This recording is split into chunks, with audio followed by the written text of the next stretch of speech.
बीडमध्ये लाचखोरीच्या प्रकरणामध्ये फरार झालेल्या पोलीस निरीक्षक हरिभाऊ नारायण खाडे याच्या झाडाझडतीमध्ये एसीबीला 3 कोटी रुपयांचा ऐवज सापडलेला आहे। 1 कोटीहून अधिकची रोकड, 370 ग्रॅम सोन्याची बिस्किट, दागिने, 5.5 किलो चांदी, त्याचबरोबर आर्थिक गुन्हे शाखेचा पोलीस निरीक्षक हरिभाऊ खाडे याची घर झडती घेण्यात आली आणि त्यामध्ये हा सगळा ऐवज सापडलेला आहे। आणि याविषयी अधिक माहिती घेऊया, प्रतिनिधी उदय नागरगोजे आपल्या सोबत आहेत। उदय, काय नेमकी माहिती, काय तपशील या सगळ्या कारवाईचा समोर येतोय आता? नक्कीच गुरु, बीडमध्ये जिजाऊ मल्टीस्टेट या पतसंस्थेचा काही दिवसापूर्वी घोटाळा झाला होता। त्या प्रकरणात एका व्यापाऱ्यास आरोपी न करण्यासाठी हरिभाऊ खाडे व जाधवर यांनी तब्बल 1 कोटी रुपयांची लाच मागितली होती।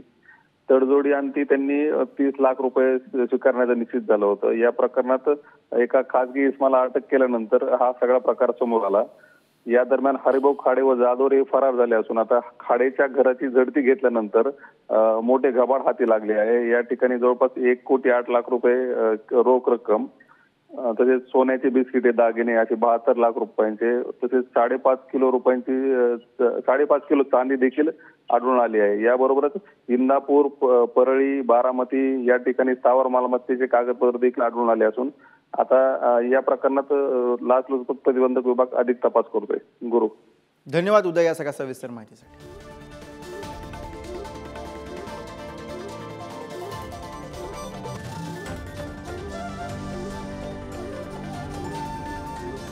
Thank you.